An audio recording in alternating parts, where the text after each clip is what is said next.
Everyone, how are you? I hope you are doing great. आज हम करेंगे class 7 science chapter 8 soil. ठीक है, तो सॉइल चैप्टर करेंगे आज हम। तो इसमें हम क्या करना है हमें, तो इसके अंदर कौन कौन से टॉपिक पढ़ने हैं हमें। हम पढ़ेंगे अबाउट सॉइल की फॉर्मेशन के बारे में, उसकी सॉइल की प्रोफाइल के बारे में, उसकी डिफरेंट टाइप्स पढ़ेंगे, उसकी प्रॉपर्टीज़ पढ़ेंगे, उसकी इम्पोर्टेंस पढ़ेंगे, सॉइल इरोजन पढ़ेंगे एंड एट लास्ट सॉइल के पोल्यूशन के बारे में पढ़ेंगे हम। तो ये ना मैं एक NCERT बुक से नहीं करा रहा, NCERT बेस्ड एक दूसरी बुक है उसी से कराऊँगा, उस पर भी सिमिलर टॉपिक्स होंगे। तो सबसे पहले हम करते हैं इंट्रोडक्शन। सॉइल के बारे में थोड़ा पढ़ लेते हैं कि सॉइल सबसे इम्पॉर्टेंट नेचुरल रिसोर्स है। Soil is the most important natural resource. कैसे मतलब कि वो सबसे ज़रूरी प्राकृतिक रिसोर्स है कि बहुत इम्पॉर्टेंट है। क्यों? क्योंकि इसमें छोटे छोटे पार्टिकल्स होते हैं, वेदर्ड रॉक्स, माइक्रो ऑर्गेनिजम्स और डेडिकेटेड मटेरियल। वेदर्ड रॉक्स कौन से होते हैं? मतलब कि जो पत्थर टूट टूट कर बहुत छोटे हो गए हैं। माइक्रो ऑर्गेनिजम्स हमें पता है कौन से होते हैं, और डेडिकेटेड मटेरियल मतलब कि जो गल सड़ गए पेड़ पौधे हैं, जानवर है, उनको। अब इसकी और क्या इम्पोर्टेंस है? प्लांट्स को मिट्टी चाहिए ग्रोथ के लिए, ग्रोथ इन प्लांट्स को ग्रोथ चाहिए, है ना, क्योंकि उसी से उन्हें वाटर मिनरल मिलते हैं सॉइल से। और जो रूट हैं वो प्लांट को स्ट्रेट खड़ने में मदद करती है, और रूट कहाँ होती है? सॉइल में। ठीक है, अब ये कई ऑर्गेनिज्म का होम भी होता है। ठीक है, जो गड्ढे बनाकर रहते हैं उसमें। और एग्रीकल्चर के लिए भी, एग्रीकल्चर जो हमें खाना वगैरह प्रोवाइड करता है, शेल्टर, उसके लिए भी बहुत इम्पोर्टेंट है। और एग्रीकल्चर करेंगे तो हमें खाना मिलेगा, कपड़े मिलेंगे और शेल्टर मिलेगा। तो ह्यूमन बींग्स के लिए भी बहुत इम्पॉर्टेंट है सॉइल। अब हम पढ़ेंगे सॉइल की फॉर्मेशन के बारे में। ठीक है, soil the top most layer होती है अर्थ की सरफेस की, जो किससे बनी होती हैं? By breakdown of rocks over 1000 years and this process is called weathering. Soil बनती है वेदरिंग के प्रोसेस के साथ।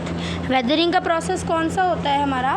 वेदरिंग का प्रोसेस होता है जिसमें जो बड़े बड़े पत्थर होते हैं। अब पहले बात ये बहुत कि ये एक नेचुरल है और कंटिन्यूस प्रोसेस है। ठीक है, जिसमें बड़े बड़े पत्थर टूटते रहते हैं और छोटे हो गए और मॉइस्ट हो गए और सॉफ्ट हो गए, ऐसे टूटते वो पाउडरी से बन जाते हैं, जिसे हम सॉइल कहते हैं। ठीक है, अब ये किससे बनते हैं? By action of wind, water change in temperature and penetration of plant roots into rocks. Soil formation is a very slow process. Soil का बनना बहुत स्लो प्रोसेस है, बहुत धीरे होता है ये। अब ये टूटते कैसे हैं rocks? By some natural agents, जैसे कि हवा के माध्यम से, पानी के माध्यम में, टेम्परेचर का चेंज होना, और पेनिट्रेशन क्या होता है? मेकिंग ए वे थ्रू और इनटू समथिंग, मतलब कि किसी चीज़ का बदलाव आना। अब वेदरिंग ना और आगे 3 टाइप्स की होती है। वेदरिंग हमको पता चल गया, वेदरिंग क्या होती है? पत्थरों का by time, wind, water, temperature वगैरह के एक्शन के साथ टूटना, और जब वो सॉइल में कन्वर्ट हो जाते हैं। आगे ये 3 टाइप्स के होते हैं, फिजिकल वेदरिंग, केमिकल वेदरिंग और बायोलॉजिकल वेदरिंग। ठीक है, अब पहले हम पढ़ेंगे अबाउट फिजिकल वेदरिंग। अब breakdown of big rocks into smaller rocks particle due to action of agents. ठीक है, फिजिकल वेदरिंग क्या होती है? जिसमें बड़े बड़े पत्थर छोटे छोटे रत्थरों में टूटती है बाय एजेंट्स। अब यहाँ पे एजेंट्स का क्या मतलब है?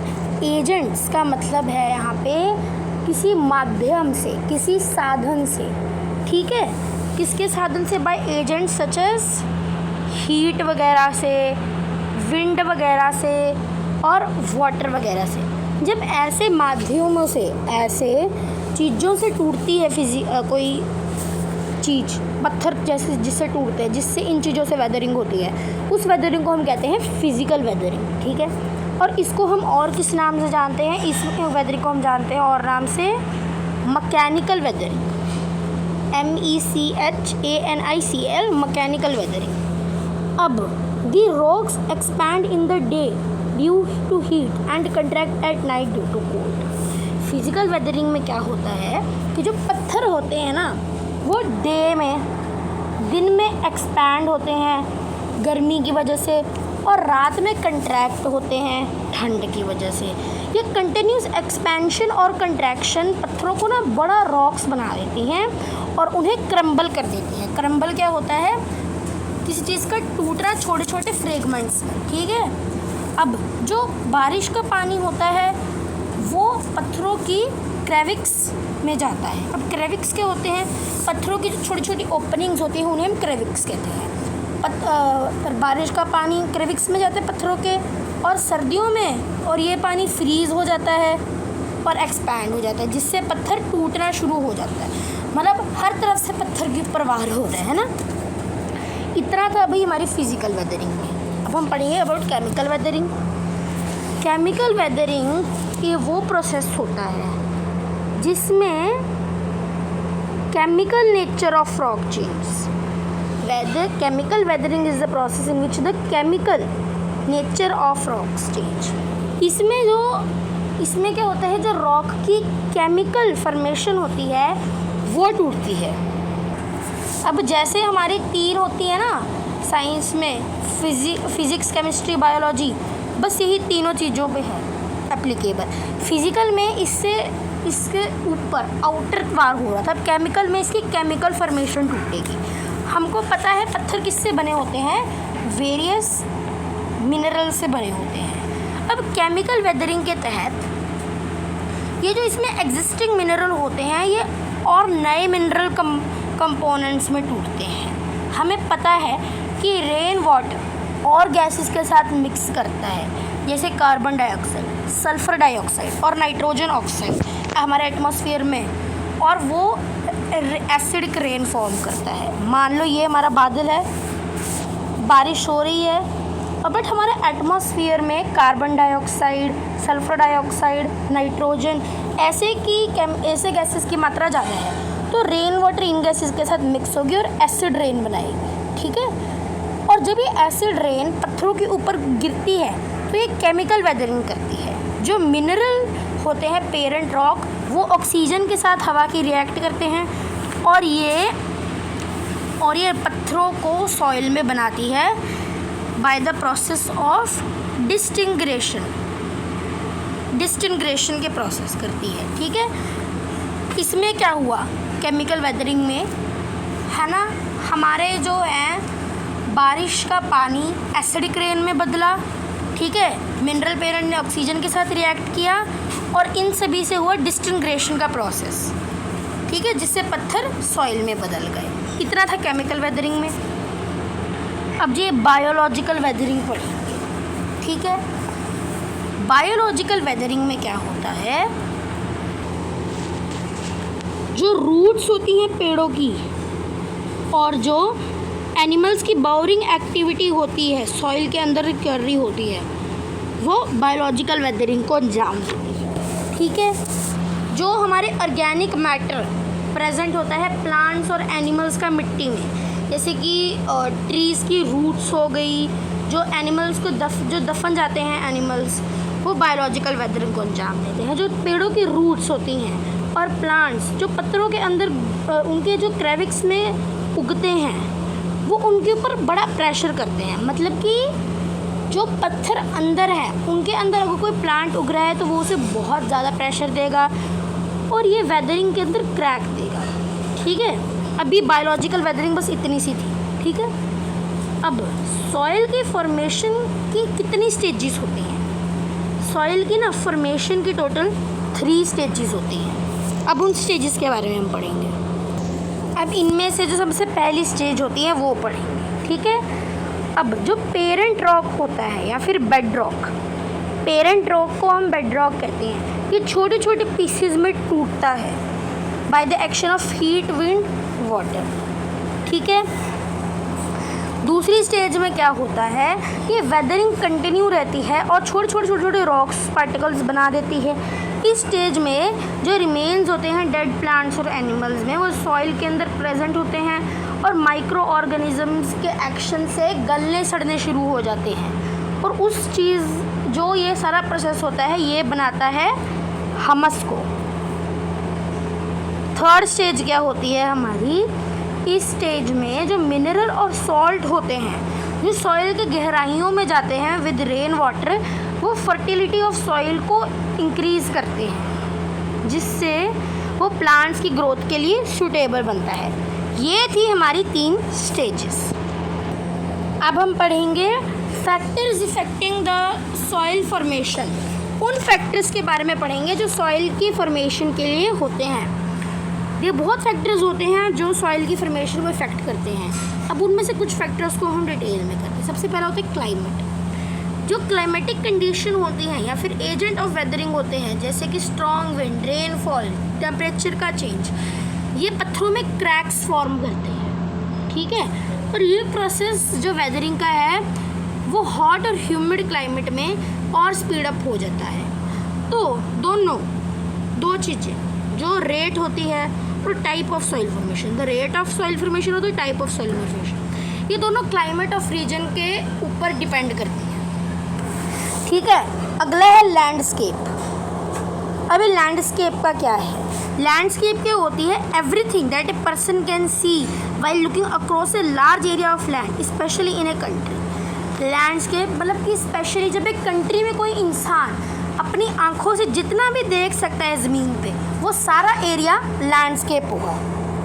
जो पहाड़े वाले एरिया, हिली एरिया का लैंडस्केप होता है, वो सॉइल की फॉर्मेशन में बहुत हेल्प करता है।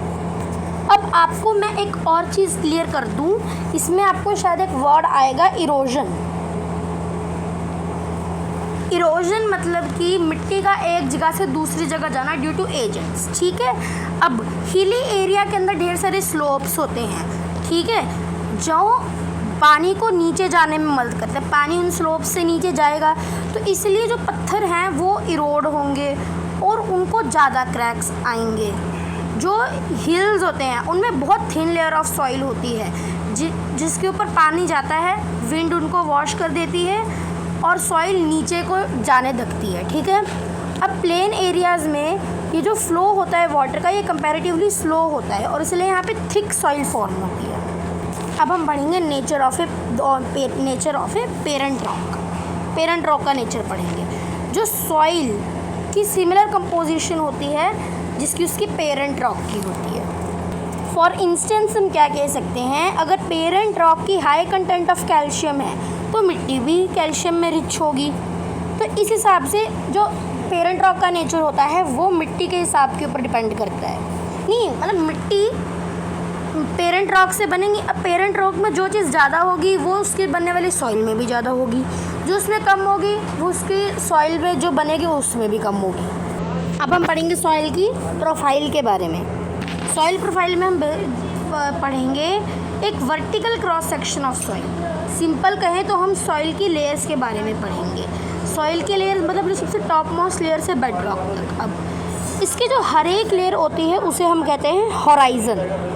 जैसे कि इसके जो ये ऊपर वाली लेयर है इसे हम कहेंगे ओ होराइजन, नीचे वाले को कहेंगे A horizon, B horizon, C horizon, R horizon. तो उस हिसाब से हर लेयर को हम होराइजन कह के डिनोट करेंगे सॉइल की। इसकी मेन 4 होराइजन्स होते हैं, होराइजन ए, होराइजन बी, होराइजन सी और होराइजन आर। अब इन सभी होराइजन्स को हम उसमें डिटेल में पढ़ेंगे। सबसे पहला है होराइजन ए। ठीक है। होराइजन ए को हम टॉप सॉइल भी कहते हैं और ये सबसे अपर मोस्ट लेयर होती है सॉइल की। इसमें फाइन पार्टिकल्स होते हैं। ये लेयर ऑफ सॉइल हमस में रिच होती है, इसीलिए ये डार्क कलर की होती है। ये लेयर बहुत फर्टाइल होती है, इसीलिए ये प्लांट की ग्रोथ को भी बहुत सपोर्ट करती है। अब ये जो लेयर होती है ये प्लेस टू प्लेस अलग अलग हो सकती है। किसी जगह पे लोमी हो सकती है, किसी जगह क्लेई हो सकती है, किसी जगह सिल्टी, किसी जगह सैंडी हो सकती है। अब हम पढ़ेंगे अबाउट होराइजन बी, जिसे हम सब सॉइल कहते हैं, ठीक है। अब ये कंपेयर टू होराइजन है, ये एयर थोड़ी हार्ड होती है, ठीक है। इसके अंदर लार्ज अमाउंट ऑफ पेबल्स यानी कि छोटे छोटे पत्थर होते हैं, थोड़ी सी हमस होती है, और जो बड़े बड़े पेड़ होते हैं उनके रूट्स यहाँ तक पहुँचती है, ठीक है। अब ये लेयर के अंदर फाइन सॉइल पार्टिकल होते हैं जो कई मिनरल्स का स्टोर हाउस, मतलब कि यहाँ पे कई मिनरल्स होते हैं। अब हम पढ़ेंगे होराइजन सी, जिसे हम पेरेंट रॉक कहते हैं। सबसॉइल के नीचे ये इनफर्टाइल जोन होती है। इनफर्टाइल जोन मतलब यहाँ पे कोई प्लांट मतलब ज़्यादा से ज़्यादा उगते हैं नहीं, इसमें हमस की कमी होती है, ठीक है। अब ये पार्शियली वेदर्ड रॉक इसके अंदर होते हैं, जिसके अंदर बहुत सारे क्रैक्स और क्रिविक्स होते हैं। ये बहुत डिफ़िकल्ट होते हैं इस लेयर तक खोदना। अब लास्ट है हमारी लेयर होराइजन आर, जिसे हम बेड रॉक कहते हैं। ये लेयर सबसे नीचे प्रेजेंट होती है सॉइल प्रोफाइल के और इसे बेड रॉक कहते हैं। ये बहुत हार्ड होती है, ठीक है, नॉन पोरस होती है, जो इन तीनों लेयर का बेस होती है, बहुत हार्ड है ये। So now just for practice मैं आपको 6 स्टेटमेंट्स बोलूँगा। This is just for practice, और आप इनमें से देख सकते हैं कि इनमें से कौन सी स्टेटमेंट ट्रू है, कौन सी फॉल्स है, ठीक है। ये this is just for practice, ठीक है, कि जितना पढ़ाया है उसमें से मैं आपको 6 स्टेटमेंट बोलूँगा, आपको बताना है ये ट्रू है कि फॉल्स। सबसे पहली कि जो सॉइल बनने का प्रोसेस होता है ये बड़ा क्विक प्रोसेस होता है। दूसरा, वाटर फ्रीजिंग पर कॉन्ट्रैक्ट होता है। तीसरा, हीट और विंड केमिकल वेदरिंग के हेल्प करती है। नंबर 4, सॉइल के फॉर्मेशन 5 स्टेजेस की होती है। एंड नंबर 5, वेदरिंग सिर्फ और सिर्फ केमिकल वेदरिंग का ही एक टाइप है, मतलब इसकी सिर्फ एक टाइप है केमिकल वेदरिंग। और at last number 6, subsoil zone of the soil जो होता है इसे होराइजन सी कहते हैं, और ये बहुत फर्टाइल होती है। Subsoil zone of soil also called horizon C is very fertile. Now we will study about the composition of soil. Soil के अंदर बहुत सारी चीज़ें होती है, जैसे कि air, water, micro organism, mineral particle और ऑर्गेनिक मैटर। ये 2 मेन कंपोनेंट होते हैं सॉइल के, मिनरल और हमस, ठीक है। The 2 main component of soil are mineral and humus. Mineral particle जो होते हैं सॉइल में वो ब्रेकडाउन ऑफ लार्ज रॉक से बनते हैं, ठीक है। इनमें से कुछ डिफरेंट टाइप ऑफ मिनरल जो सॉइल में प्रेजेंट, जैसे iron, magnesium, sulphur, calcium, potassium, ये सभी सॉइल में प्रेजेंट होते हैं, ठीक है। ये मिनरल प्लांट के ग्रोथ में भी बहुत हेल्प करते हैं। ये सभी कंपोनेंट्स जैसे कि सॉइल, एयर, वाटर, मिनरल, हमस, ये सॉइल को सेफ और हेल्दी बनाते हैं बहुत सारे टाइप के ऑर्गेनिजम्स की, जैसे कि अर्थवर्म, बैक्टीरिया, क्योंकि ये सॉइल के अंदर ही रहते हैं। बैक्टीरिया और फंगस हमस की फॉर्मेशन में बहुत काम आते हैं। और ये जो डेड रिमेन प्लांट्स, एनिमल्स का जो एक्ट होता है ये left in the soil and later mix with the soil. ये जो होते हैं डेड डिकेइंग एनिमल्स और प्लांट्स जो मिट्टी में होते हैं, ये सॉइल की अमाउंट बढ़ाते हैं, सॉइल के साथ थोड़ा मिक्स भी हो जाते हैं। हमस जो सॉइल को फर्टाइल बनाती है और कई सारे न्यूट्रिएंट भी प्रोवाइड करती है और मिनरल प्रोवाइड करती है ताकि प्लांट ग्रो कर सके और डेवलप कर सके। कुछ नाइट्रोजन फिक्सिंग बैक्टीरिया भी सॉइल में प्रेजेंट होते हैं। ये इनरेट नाइट्रोजन जो होती है एयर में उसे यूजेबल कंपाउंड में बनाती है, जैसे कि नाइट्रेट जो प्लांट्स और एनिमल्स के लिए। अभी इंट्रेट क्या होता है? इनरेट, ये ऐसा सब्सटेंस होता है जो केमिकली नॉन रिएक्टिव होता है। अब इसी के साथ आपको एक फैक्ट भी बताता हूँ, तो जो नाइट्रोजन फिक्सिंग बैक्टीरिया होते हैं वो लेग्यूमिनस प्लांट्स की रूट में प्रेजेंट होते हैं। ये वो नाइट्रोजन गैस को एटमॉस्फेयर से यूजेबल फॉर्म में बनाते हैं। ये छोटा सा कंपोजिशन ऑफ सॉइल पर गया है। अब हम पढ़ेंगे हमारे next topic, that is types of soil. कितने टाइप की सॉइल होती है? टाइप ऑफ सॉइल्स, ठीक है। अब सॉइल्स डिफरेंट टाइप की होती है बिकॉज इनकी डिफरेंट प्रॉपर्टीज़ होती हैं। अब उन प्रॉपर्टीज़ के बेसिस में हम इनको 4 टाइप्स में क्लासीफाई करते हैं: Sandy soil, silty soil, clayey soil और लोमी सॉइल। सबसे पहले हम सैंडी सॉइल की 4 प्रॉपर्टीज़ के बारे में पढ़ेंगे। तो सैंडी सॉइल होती है, इसमें लार्ज कोर्स पार्टिकल्स होते हैं जिन्हें हम सैंड कहते हैं। बेसिकली सैंडी सॉइल पूरी तरीके से मिट्टी में बनी होती है और ये बहुत कम सिल्ट और क्ले होती है। जो उसके अंदर सैंड के दाने होते हैं, वो इन पार्टिकल्स में बहुत स्पेस होती है इन सैंड के दानों में, जो सैंडी सॉइल को बहुत फोरस बनाती है और ये पानी को ज़्यादा देर तक नहीं स्टोर कर सकते। ये जो सॉइल होती है ये मेनली उन्हीं जगहों पे पाई जाती है जहाँ का हॉट और वार्म क्लाइमेट होता है, जैसे कि डेजर्ट और मार्शी एरियाज। प्लांट्स जैसे कि कैक्टस, ये सैंडी सॉइल में ग्रो करते हैं। अब हम पढ़ेंगे about silty soil. Silty soil की 4 प्रॉपर्टीज़ के बारे में जल्दी से पढ़ लेते हैं हम। सिल्टी सॉइल क्या होती है? सिल्ट पार्टिकल्स जो सैंड से छोटे होते हैं but much larger than clay particles, ये ज़्यादा देर तक मॉइस्ट रहते हैं और सिल्ट ज़्यादा वाटर लॉक्ड भी नहीं होती। सिल्ट सॉइल के अंदर बहुत अच्छी अमाउंट ऑफ मिनरल्स होती है और न्यूट्रिएंट होती हैं और कुछ ह्यूमस भी होती है। वेजिटेबल्स, फ्रूट, पल्सेस, ऐसी चीज़ें सिल्ट सॉइल में ग्रो करती है। Now we will see 5 properties of clay soil. Clay soil के अंदर ज़्यादातर fine particles of clay present होते हैं। ठीक है, अभी जो सॉइल पार्टिकल्स होते हैं इनमें बहुत कम एयर स्पेस होती है। ठीक है, क्ले सॉइल जो होती है वो मिनरल में बहुत रिच होती है। कई सारे मिनरल्स इसमें से प्लांट की ग्रोथ में भी बहुत इंपॉर्टेंट होते हैं। आई थिंक मैं आपको एक और पॉइंट बताना भूल गया था कि इनमें बहुत कम एयर स्पेस होती है। ठीक है, नेक्स्ट है कि ये सॉइल बहुत ज़्यादा डेंस होती है और बहुत कम पोरस होती है। इसमें बहुत ज़्यादा कम लिटल स्पेस होती है, इसमें बहुत कम एयर स्पेस होती है, तो क्ले सॉइल ज़्यादा वाटर लॉग हो जाती है और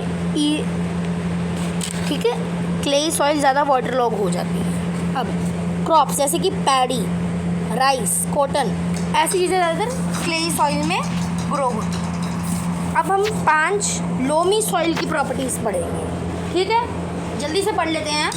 तो लोमी सॉइल के अंदर equal amount of sand, silt होती है और इसमें क्ले की मात्रा बहुत कम होती है। अब ये जो सॉइल होती है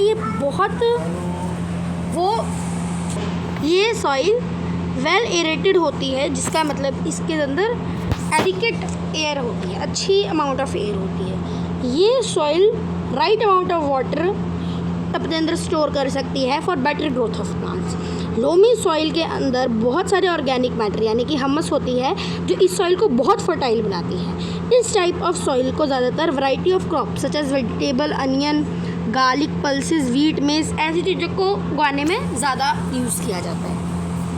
अब हमारे आसपास सॉइल है तो आप अपने एरिया या फिर अपनी स्टेट के भी कौन सी सॉइल पाई जाती है वो भी आप ज़रूर फाइंड करिए। अब जी नेक्स्ट हम पढ़ेंगे about the properties of soil. Main कितनी प्रॉपर्टीज़ होती हैं वो पढ़ेंगे। सबसे पहले कि सॉइल के अंदर मॉइस्चर होता है। ठीक है, सॉइल के अंदर हमारी मॉइस्चर होता है। ठीक है, तो जो सॉइल के अंदर वाटर होता है depending on the soil particles, चाहे वो बहुत कम वाटर लॉग होते हैं चाहे वो ज़्यादा वाटर लॉग होती है, थोड़ी बहुत तो उसमें पानी होता ही है। ठीक है, और सॉइल पार्टिकल्स के अंदर एम्प्टी स्पेस होती हैं जिन्हें हम कहते हैं पोर स्पेस। ठीक है, वाटर इन थिन फिल्म्स में प्रेजेंट होता है सॉइल पार्टिकल्स में। ठीक है, इन पोर स्पेसिस के अंदर थिन फिल्म्स के रूप में प्रेजेंट होता है। ये मॉइस्चर एब्जॉर्ब होता है by roots of plant. In desert soil के अंदर बहुत कम अमाउंट ऑफ मॉइस्चर होता है, इसीलिए लीव्स डेजर्ट प्लांट की मॉडिफाइड इनटू स्पाइन्स होती है। ठीक है, जो पानी को जो पानी की बचत के लिए यूज़ होती है। ठीक है, on the other hand moisture content बहुत हाई होता है इन द सॉइल जहाँ पे रेनफॉल ज़्यादा होती है। अब इसको अगर आप एक एक्टिविटी करते हैं जिसमें हम प्रूफ करेंगे कि soil contain moisture, so aim of this activity is to check the presence of water in soil. So इसको कौन कौन से मटेरियल रिक्वायर होंगे? सॉइल का सैंपल चाहिए होगा, एक कंटेनर विद लिड और हीटिंग अपैरेटस। प्रोसीजर क्या होगा? आपको एक कंटेनर लेना है। ठीक है, कंटेनर के अंदर आपको थोड़ी सी सॉइल भरनी है और उसका ढक्कन बंद कर देना है। ढक्कन बंद करने के बाद आपको उसे हीट करना है, गर्म करना है, ठीक है। इसे 5 मिनट तक रखना है,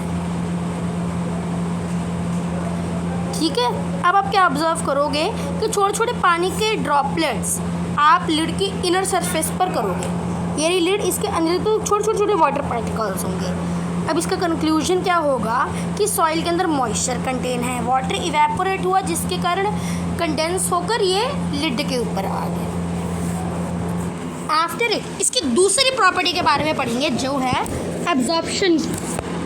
दूसरी प्रॉपर्टी है इसकी एब्जॉर्प्शन की। So the ability of particular type of soil to absorb the retain water is called this water holding capacity. Water holding capacity क्या होती है? वाटर होल्डिंग कैपेसिटी इसकी वो क्षमता होती है एक पर्टिकुलर टाइप ऑफ सॉइल की जिसमें पता चलता है कि वो कितना पानी अपने अंदर स्टोर कर सकती है। तो जो मॉइस्चर होता है कंटेंट, मॉइस्चर कंटेंट होता है सॉइल का, वो उसकी वाटर होल्डिंग कैपेसिटी के ऊपर डिपेंड करता है। अब इसको भी प्रूव करने के लिए हम एक एक्टिविटी करेंगे जिसका एम होगा to check the water holding capacity in different soil. अब इसके लिए हमें क्या क्या चाहिए होगा? हमें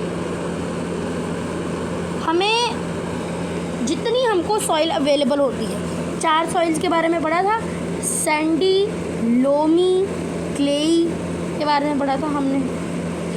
अब जितनी हमें सॉइल मिलती होगी उतनी हमें करनी है, उनका सैंपल लेना है थोड़ा थोड़ा। 3 बीकर लेने हैं, 3 फलन लेने हैं और थोड़ी कॉटन बुक। अब चलो करेंगे हम इसे। अब जी हमने 3 सॉइल ली थी, अब इन तीनों को हमने कुछ इस तरीके से रखना है। हमको 2 चम्मच सैंडी, लोमी, क्लेई सॉइल लेनी है और उनको हमें फनल्स में डालना है। देखो ऐसे होते हैं हमारे, इनको हमने फनल में डालना है, ठीक है। सॉइल को तीनों को इक्वल अमाउंट में डालना है, ठीक है। और उनके अंदर कॉटन वूल भी डाल देनी है, ठीक है। अब फनल को होल्ड करना है स्टैंड्स के ऊपर और उनको हमने लेबल कर देना है like A, B and C, ठीक है। अब इनके नीचे 3 बीकर्स रख दो। अब इनमें इक्वल अमाउंट ऑफ वाटर डालो तीनों में।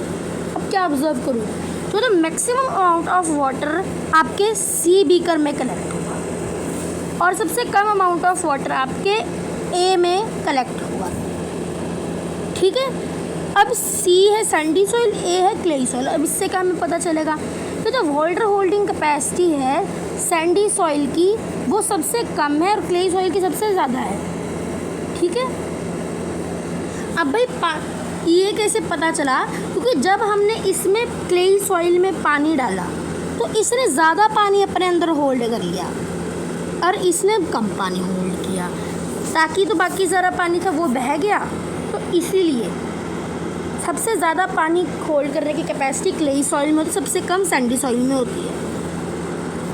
अब ये जो मार्शी सॉइल होती है जिसमें ज़्यादा क्लेई सॉइल होती है वो ज़्यादातर पानी रिटेन करती है, एज इसमें बहुत कम एयर स्पेस होती है सॉइल पार्टिकल्स में।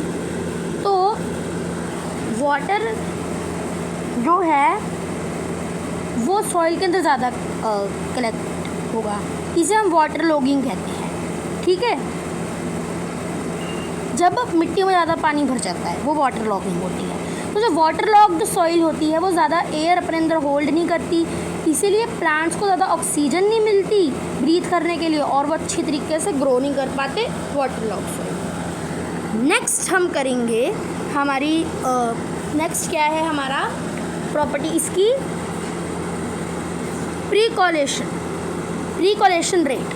प्रीकॉलेशन क्या होती है? It refers to the movement of water through the soil. Percolation मिट्टी में पानी का जो मूवमेंट है उसे बताती है। प्रीकॉलेशन होती है मिट्टी में पानी की मूवमेंट। प्रीकॉलेशन रेट क्या होता है? प्रीकॉलेशन रेट स्पीड होती है वो जिसमें पानी फ्लो करता है through pores of soil. Soil जिसमें हाई वाटर होल्डिंग कैपेसिटी होती है उसमें लो प्रीकोलेशन रेट होता है। अब जी हमें प्रीकोलेशन रेट के लिए भी हम एक एक्सपेरिमेंट करेंगे जिसका एम होगा प्रीकोलेशन रेट डिफरेंट सॉइल में मेजर करना। कौन से मटेरियल चाहिए होंगे इसमें हमें? 3 plastic bottle, sample of soils and पानी। अब इसका प्रोसीजर क्या होगा? हमें 3 प्लास्टिक बॉटल्स लेनी है। चलो ये रही हमारी ये रही हमारी 3 प्लास्टिक बॉटल्स और हमने इनका टॉप और बॉटम कट कर देना है और एक होलो पाइप लाइक स्ट्रक्चर बनाना है। ठीक है, मतलब कि कैसे? सपोज़ ये हमारी बोतल है, हमने इसका ये टॉप काट दिया, हमने इसका बॉटम काट दिया, ये एरिया हमारी पाइप सी बन गई, तो हमें ऐसा पाइप बनानी है, होलो पाइप लाइक स्ट्रक्चर। हमें उन सभी पाइप्स के fill each of them to half with their height separately with sandy loamy clay soil. अब ये हमारी 3 ऐसे पाइप बन गई। ठीक है, अब इनके हाफ हमने इनमें सॉइल्स भर देंगे। हमें पानी लेना है एक मग में और सभी में इक्वल अमाउंट में डालना है पानी। ठीक है, और पानी डालने के बाद measure the time taken for the water to percolate completely into soil using a stopwatch. इसमें क्या करना है? हमें फिर नीचे एक और कंटेनर लेना है और हमें देखना है कितना टाइम लगता है यहाँ से पानी नीचे तक आने को। अब इसका कैलकुलेटिंग फार्मूला भी है, वो भी हम करेंगे। प्रीकोलेटिंग रेट का क्या फार्मूला होता है? ml/मिनट का। ठीक है, हमने डिवाइड करना है। फॉर एग्ज़ाम्पल कि हमने अगर 200 ml पानी डाला और वो प्रीकोलेट हो गया 20 मिनट में, तो प्रीकोलेटिंग रेट होगा 200 ml/20 मिनट। इसका फिर अगर डिवाइड किया तो हमें आएगा 10 ml/मिनट। सिमिलरली हमको ऐसे करते हैं प्रीकोलेटिंग रेट मेजर। अब हमकी ऑब्जर्वेशन करनी है। ऑब्जर्वेशन क्या होगी? Keep them undisturb for the time and again note down the observation. अब हमें ऐसे कुछ और सेक्शन दिए, हमें इनका भी प्रीकोलेटिंग रेट हम कर सकते हैं। ठीक है, तो ये फॉर्मूला भी हमारे काम आ सकता है प्रीकोलेटिंग रेट का। नेक्स्ट हमारी जो हम लास्ट पढ़ेंगे ना प्रॉपर्टीज़ की, वो प्रॉपर्टी होगी सॉइल कंटेन की। सॉइल में हवा होती है, जो पोर स्पेस होती है सॉइल की, जो वो हवा कंटेन करती है। ये प्लांट के रूट्स को ऑक्सीजन प्रोवाइड करती है। अब इसको को भी हमें साबित करने के लिए एक्सपेरिमेंट करना पड़ेगा। अब ये एक्सपेरिमेंट का एम होगा to observe the presence of air in the soil. क्या चाहिए होगा? बस 3 चीज़ चाहिए होगी। किसी भी सॉइल का सैंपल, ग्लास जार और पानी। प्रोसीजर क्या होगा?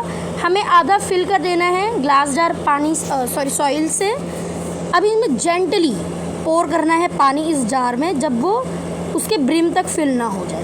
अब हमें ऑब्जर्व करेंगे, जब पानी सेटल हो जाएगा तो हम क्या देखेंगे? उसके ऊपर छोटे छोटे पोर्स होंगे जिसके ऊपर एयर पुश कर रही होगी, ऐसे छोटे छोटे बबल्स होंगे, और ये एयर बबल्स हैं जिससे हमें पता चल जाएगा कि जो bubbles on the top surface of water, ये हमें बताती है कि इसके अंदर हवा होती है सॉइल में। छोटा सा एक्सपेरिमेंट था ये। अब जी एक इंडिया की एक रिसर्च एजेंसी है, the Indian council of agriculture research, जिसे हम ICAR कहते हैं। इनका काम होता है जितनी भी इंडिया में एग्रीकल्चरल काम होता है, जितना भी, उसमें उसकी सारी रिसर्च करना। अब एग्रीकल्चर के लिए मोस्ट इम्पॉर्टेंट है मिट्टी का होना। अब एग्रीकल्चर के अंदर मिट्टी का रोल क्या होगा? जिस टाइप की मिट्टी होगी उस टाइप के प्लांट होंगे। ठीक है, अब जिस प्लांट में जिस टाइप के मिनरल ज़्यादा होंगे, जिस टाइप के विटामिन ज़्यादा होंगे, वो डिपेंड करेगा वो किस सॉइल में उग रही है। और प्लांट भी अपनी जिस सॉइल में सुटेबल होते हैं उसी में उगेंगे। अब ऐसे नहीं कि मान लो राइस हमारी एलिविल सॉइल में उगती है तो आप उसे माउंटेन सॉइल में उगा दो ना, वो एलुवियल सॉइल में ही सुटेबल रहे। तो इसीलिए ICAR ने एक लिस्ट जारी की है, मतलब कि छोटी सी लिस्ट है जिसमें मतलब ICAR ने इंफॉर्मेशन है कि कितने टाइप ऑफ मिनरल्स प्रेजेंट होते हैं सॉइल में जो बहुत इंपॉर्टेंट रोल प्ले करती है। तो ICAR ने इनके ऊपर रिसर्च की और उस रिसर्च के उससे ये एक टेबल है बना। इस टेबल्स के अंदर हो हमको ये कुछ टाइप ऑफ सॉइल्स बताई हैं, इनके कैरेक्टरिस्टिक्स और इनके कौन सी ग्रुप। तो एल्यूवियल सॉइल, ये सॉइल न्यूट्रिएंट में रिच होती है और इसके अंदर मेटेलिक ओर्स होती हैं। ये डार्क होती है कलर में और पोटैश और हमस में रिच होती है। इसमें कौन सी फसलें उगती हैं? Rice, sugar cane, cotton, jute और वीट। ठीक है। Black soil, black soil as the name काली होती है। ठीक है। ये soil dark grey to black होती है कलर में। ये कैल्शियम, मैग्नीशियम कार्बोनेट और एल्यूमिनियम में रिच होती है। इसमें cotton, sugar cane, groundnut, rice, wheat और ऑयल सीड उगते हैं। नेक्स्ट है red soil. As the name suggest, इसका कलर हमें पता चल जाएगा क्या ये रेड टाइप होता है। ये सॉइल के अंदर ज़्यादा सैंड होती है और बहुत कम क्ले होती है। ये साइटली एसिडिक होती है और ज़्यादा इसके अंदर मॉइस्चर रिटेन नहीं करती। ये आयरन के अंदर रिच होती है बट इसमें हमस बहुत कम होती है। इसमें क्या होती है?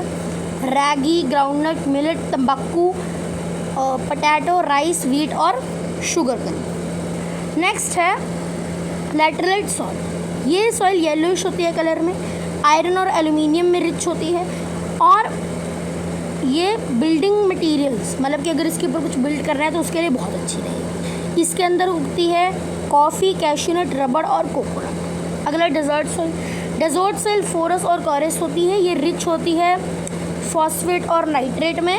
ठीक है। माउंटेन सॉइल, सॉरी अब इसमें डेजर्ट सॉइल में क्या उगती है? माइलेट्स, बार्ले और डेट्स। माउंटेन सॉइल, ये टाइप ऑफ सॉइल फॉर्मेशन ये किससे बनती है? Bye deposit of organic matter जो हमस में रिच होती है। अब माउंटेन में टी, कॉफ़ी, स्पाइसेस और ट्रॉपिकल फ्रूट ज़्यादा होते हैं। एड में भी देखते हैं ना कि उस पहाड़ियों की चोटी से लाई गई ताज़ा टी लीव्स, ऐसी एड्स में होता है ना। तो ये थी कुछ सॉइल्स के बारे में। अब इसके बाद हमारे सिर्फ़ और सिर्फ 2 टॉपिक रह गए हैं। नेक्स्ट टॉपिक पढ़ते हैं सॉइल इरोजन। सॉइल इरोजन कभी कभार क्या होता है, जो पानी या फिर हवा बहुत तेज़ मूव करती है टॉप सॉइल लेयर पे, तो वो क्या करती है? उस सॉइल को भी अपने साथ घड़ीस लेती है। फॉर एग्ज़ाम्पल, मान लीजिए कि हमारी ये रही सॉइल,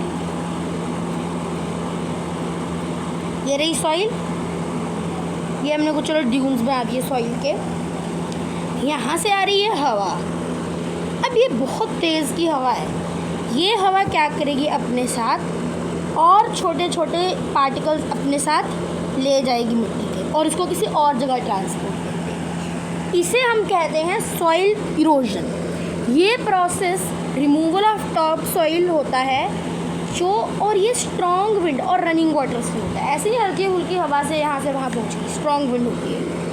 सॉइल इरोजन इन्वायरमेंट के लिए हार्मफुल होता है क्योंकि इससे लैंड की फर्टिलिटी को बहुत चेंज होता है। किसी लैंड की फर्टिलिटी उसकी मिट्टी के हिसाब से होती है। अब वो मिट्टी गायब हो जाएगी तो उसकी फर्टिलिटी का क्या? तो ये बंजर ज़मीन बन जाएगी। ठीक है। बैरन लैंड बन जाएगा। सॉइल इरोजन ज़्यादातर उन एरियाज़ में होता है जहाँ पे लेस वेजिटेशन होती है क्योंकि वहाँ के एरिया के अंदर इनफ प्लांट और रूट्स होती ही नहीं। कैसे? मेरी बात सुनो कि सॉइल इरोजन कहाँ ज़्यादा होता है? जहाँ पे लेस वेजिटेशन होती है। क्यों? क्योंकि वहाँ की ज़्यादा सॉइल इरोजन हो रहा है, वहाँ पे प्लांट ढंग से उग ही नहीं पाएगा क्योंकि अगर मिट्टी ही यहाँ से वहाँ जा रही है तो प्लांट तो एक जगह टिक नहीं पाएगा। तो उसी हिसाब से बहुत वेजिटेशन को भी बहुत इफ़ेक्ट करती है सॉइल इरोजन। अब भाई वेजिटेशन नहीं होगी तो औखा काम पड़ जाएगा। तो सॉइल इरोजन को प्रिवेंट कैसे करें? जो protection of soil against erosion, मतलब कि जब हम इरोजन को मुर्दाबाद करते हैं और सॉइल को जिंदाबाद मतलब कि जब हम सॉइल इरोजन को प्रिवेंट करते हैं तो उसे हम सॉइल कंजर्वेशन कहते हैं। अब इसके अंदर सॉइल कंजर्वेशन के अंदर उसकी फर्टिलिटी बढ़ेगी। कुछ मेजर्स जो हम कर सकते हैं सॉइल इरोजन करने के लिए, वो 4 मेथड है। सबसे पहला है एफॉरेस्टेशन।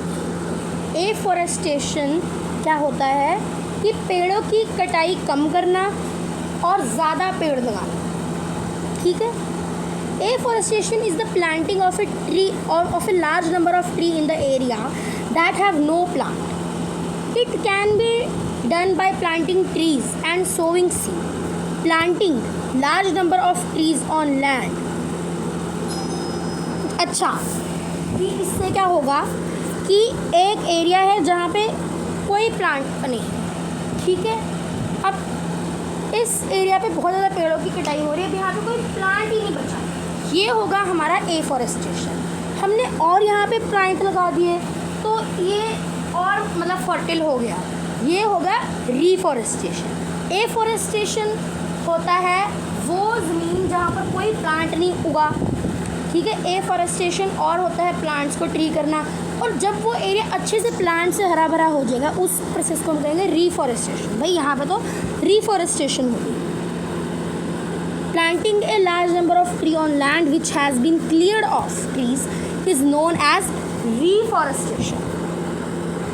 एक और प्रोसेस है टेरेस फार्मिंग का। टेरेस फार्मिंग एक ऐसी टेक्निक होती है जो हिली एरियाज में होती है। टेरेस फार्मिंग ऐसी होती है, रुको, मान लो एक पहाड़ है, ठीक है।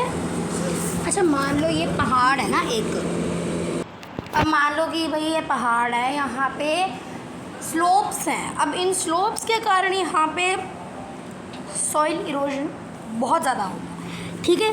पानी कंटिन्यूसली बहता रहेगा, ठीक है। अब इसके बजाय क्या करते हैं फार्मर्स, इनकी छोटी छोटी सी ऐसी सी ना स्लोप्स बना देते हैं, ठीक है। स्लोप्स बनाकर जैसे एक क्या कहते हैं सीढ़ी नहीं होती, उस टाइप का सिस्टम बना देते हैं जो वाटर की स्पीड को रिड्यूस करेगा और इससे सॉइल इरोजन थोड़ा कम होगा।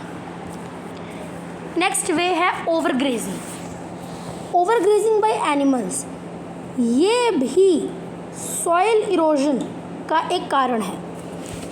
जो रूट्स होती है प्लांट्स की और ग्रास की, ये सॉइल पार्टिकल्स को होल्ड करके रखती है। ग्रेजिंग मतलब चराना, ठीक है।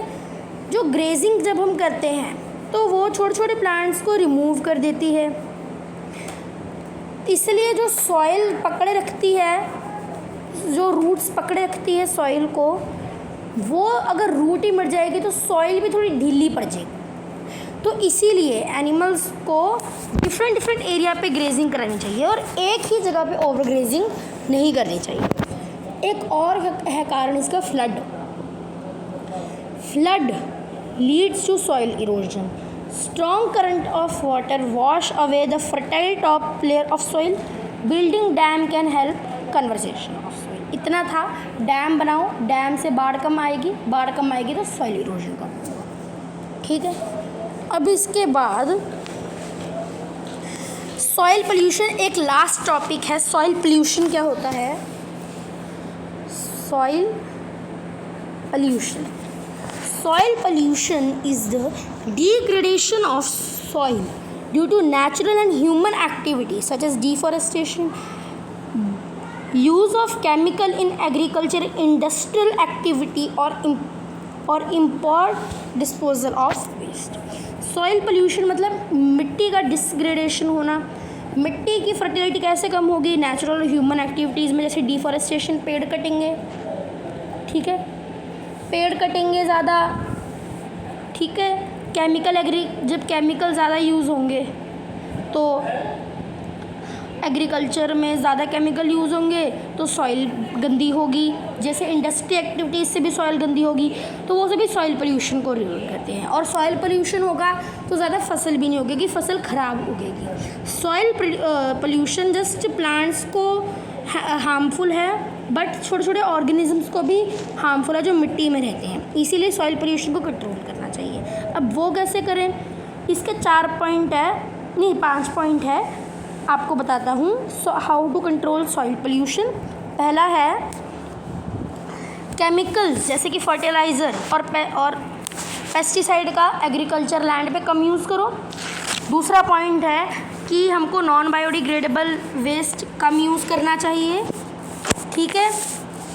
नेक्स्ट है कि गार्बेज को हमें बिन्स में फेंकना चाहिए, कूड़ेदानों में फेंकना चाहिए, ना कि ऐसे ओपन में फेंक देना चाहिए। Next, decomposing organic matter such as vegetable, tea, leaves और अदर प्लांट्स मटीरियल, मतलब कि हमें जो बायोडिग्रेडेबल वेस्ट ज़्यादा डालना चाहिए उसमें, क्योंकि वो सॉइल की फर्टिलिटी को और बढ़ाएगा। अब हमको 3R सिस्टम यानी कि रिड्यूस, रिसाइकल, रीयूज़ वाला सिस्टम भी अप्लाई करना चाहिए। यहाँ पे हमारा चैप्टर ख़त्म हो जाता है। Thank you, have a very nice day.